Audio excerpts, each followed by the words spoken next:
Donald J. Trump, former United States president and the reason America will be paying for decades of therapy. It has been 5 months since Trump was indefinitely suspended from Facebook for the minor infraction of trying to overthrow the government. I mean, who hasn't done that?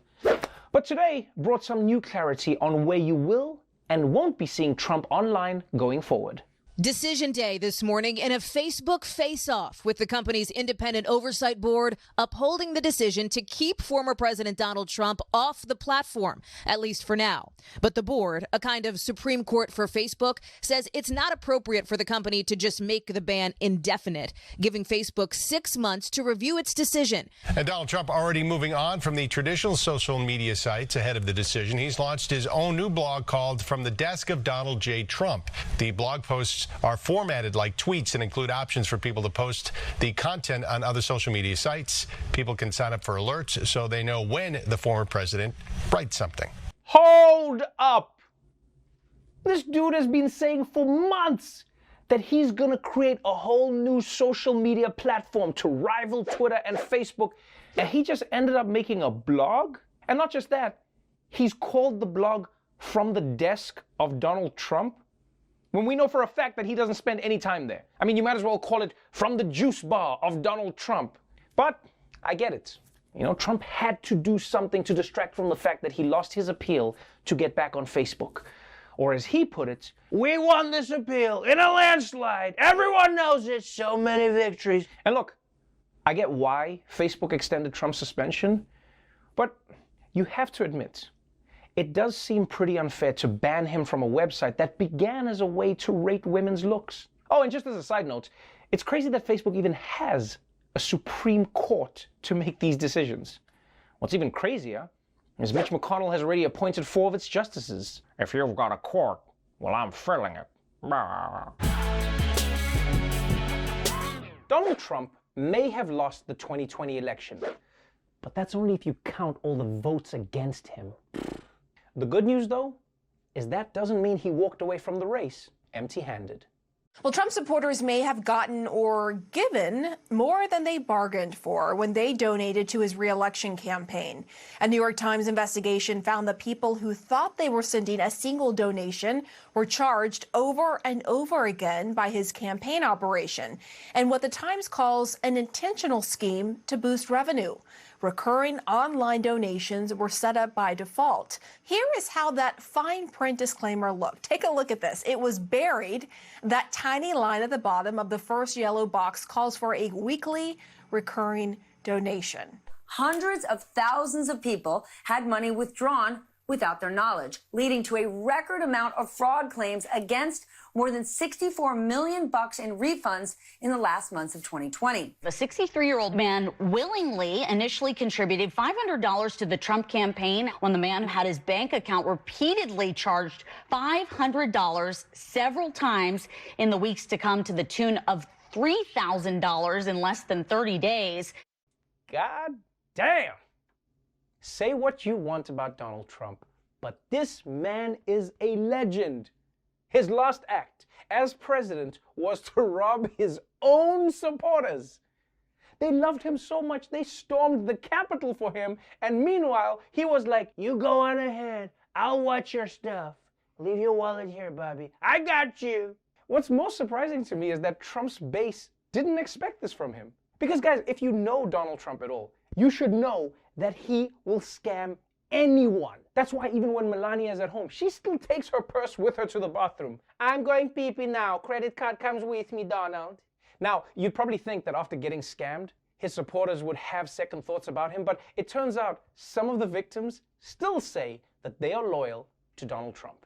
I mean, how far does he have to go for these guys to stop believing in him? Well, sure, I missed that check box that let Trump take my nose, but that's my fault. I would still shake the man's hand if I had a hand, because I missed that checkbox too. I can't say that I'm surprised that Trump isn't making an effort to get people vaccinated. I mean, the man barely did his job when he had his job. You think he's going to start working now for free? But the funny thing is that even while Trump seems totally uninterested in promoting the vaccine, he's very interested in getting credit for it. The former president isn't staying silent, of course. He released a statement about the vaccine.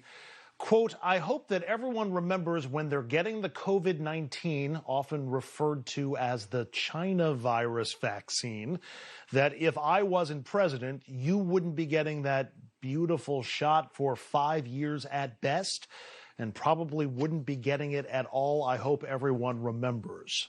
Oh, man. Oh, this dude, man, he misses Twitter so much. Because, like, he used to be in the mix so hard all the time. Now he just gets to issue a statement every week like, does anyone remember me? Hello?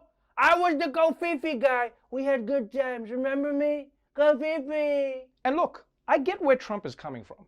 Right? The vaccines were a scientific miracle developed in record time on his watch. You cannot deny that.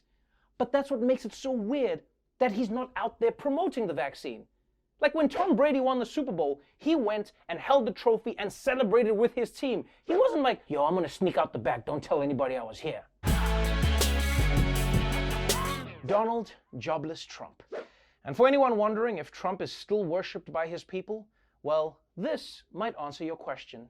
Take a look at this. This is in the convention center hallways, and it is a fairly large statue of Donald Trump made of gold. You can see there he's in a suit as well as an American flag with shorts, and it certainly has been getting a lot of attention. A lot of people posing with the statue, but I think if anything, it gives us a better idea of the kind of crowd that's here at CPAC.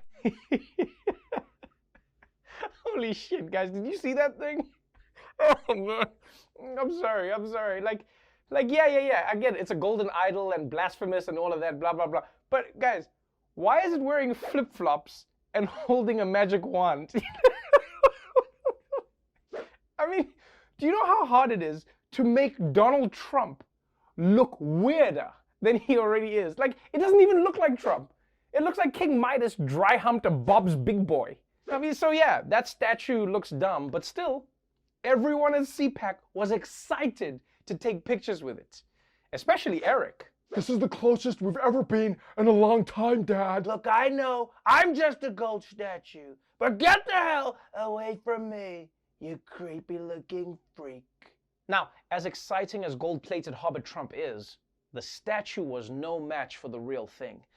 And everyone hoping that Trump would come on stage and play his hits, well, they were definitely not disappointed.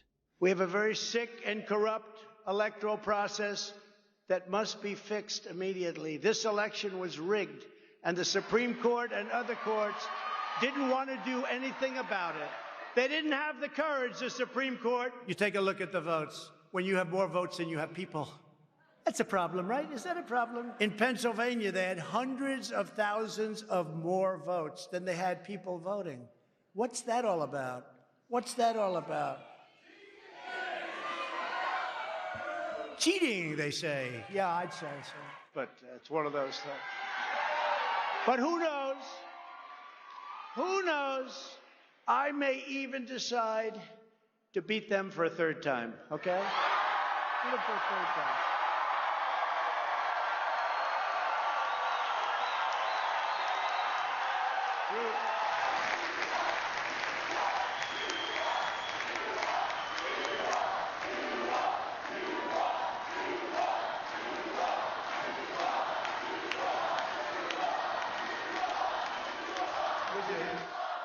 I've watched CPAC and WandaVision this weekend, and I'm not sure which characters are living in a more warped reality. And look, Trump is always going to insist that he won. He's hopeless, I get that.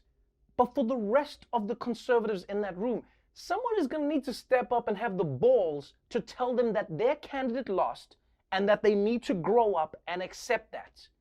And I think, Carly, you were going to tell them that, right? Carly? In the wake of the Capitol riots and the ensuing impeachment, a split has emerged in the party between Trump loyalists and traditional conservatives like Mitch McConnell, who blamed Trump for the riots and basically called for him to be charged with crimes.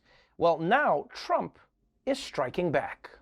former President Trump is lashing out at Senate Minority Leader Mitch McConnell. In a statement, Mitch is a dour, sullen, and unsmiling political hack. And if Republican senators are going to stay with him, they will not win again. And CNN is learning this statement was actually watered down. It included saying that McConnell had, quote, too many chins and not enough brain. Okay, you know what? How dare you, Donald? Mitch McConnell does not have multiple chins, okay? He doesn't have any chins. He has a neck sack that he developed to store air so that he can breathe underwater. Learn some biology. But also, damn, this is some fancy trash talk. Dour, sullen. I think this proves that social media makes you dumber. I mean, Trump's been off Twitter for what, a couple of weeks? And all of a sudden, he's already learning a new SAT word a day? He also called Mitch McConnell unsmiling, which is just such classic Trump. No matter who you are, Trump will find a way to sexually harass you. Mitch, you're a failure, a disaster for the party. And why don't you smile more, baby? Come on, show us a little smile. But you can really tell that the rift in the Republican Party is getting serious. And honestly, if it comes down to Trump versus Mitch, I don't know, man, my money's on Trump. Because have you ever seen a rabid Mitch McConnell supporter? No, because they don't exist. Even Mitch is like, look, I can take me or leave me. It's no secret that Donald Trump's transition out of office was a painful one. He caused a major rift in the GOP, but his relationship with the GOP isn't the only one that's been strained. You see, there was another organization that played an equally important role in Trump's political rise: Fox News. For 4 years, they treated Trump the way a white lady treats her dog. He was a good boy, and if he peed on you, it was your fault. And the love was mutual. But sometime between Trump's campaign for re-election and his campaign for insurrection, the relationship went south. Today, President Trump is taking on Fox News, as you see right here, retweeting days-old replies, bashing the channel and suggesting that Fox is to blame for his defeat. I don't know what the hell happened to Fox, huh? What happened to Fox? Boy, oh boy. President Trump is blasting Fox News, suggesting it has become another, quote, mainstream media outlet. Now, this is as the president took to Twitter Wednesday to say that watching the channel is almost as bad as watching fake news CNN. We have a lot of support. You'd be amazed. We have a lot of support. So many people we have as supporters outside of just, our Fox News, which, I have my own little difficulties with, if you want to know the truth. No, Fox is very disappointing. That Fox puts on this would not have happened with Roger Ailes, I can tell you that. I gotta be honest, it was so weird to see Trump turn on Fox News because they were so loyal to him. They put their necks on the line for him again and again, even when they didn't have much neck to begin with. But now, it looks like this love affair is over. And even though Trump's been married 3 times, this might be the biggest breakup of his life. And we can't wait for the courtroom drama that this is going to inspire. They were the perfect match, but the love didn't last. This year, get ready for the divorce trial of the century. All right, we will now hear the case of Donald J. Trump versus Fox News. I understand both parties are requesting a divorce, citing irreconcilable differences. Is that correct? Yes, Your Honor. Yes, if by irreconcilable differences you mean backstabbing buttheads. Here we go. Your Honor, my client has suffered too long with a lying, racist partner who incites insurrection. They want to find a lying, racist partner who doesn't incite insurrection. Your Honor, my client spent 4 years promoting Fox News shows wherever he went. Rallies, international summits, other Fox News shows. And what did Fox News do in return? They refused to call the 2020 election for him just because Joe Biden won it. That's a good point.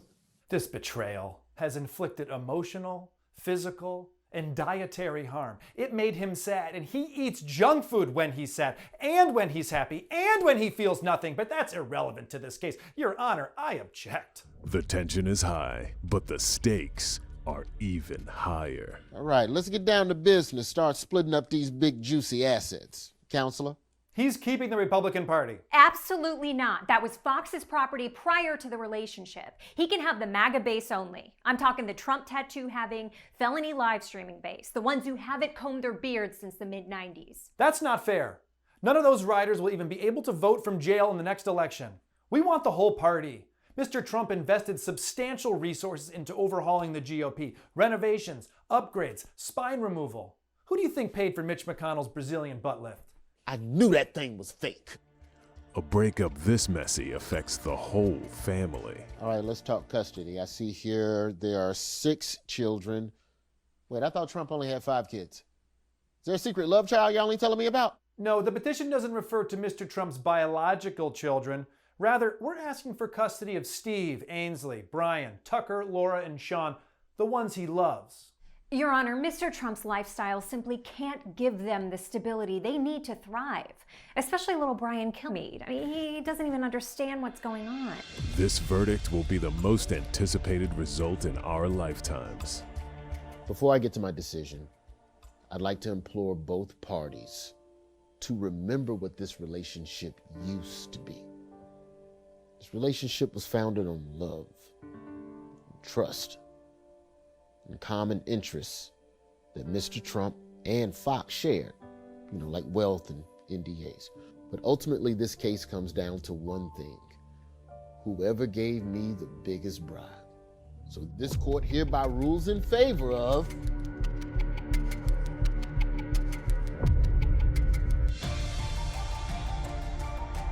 coming soon to a courtroom near you. Ooh, I can't wait to watch.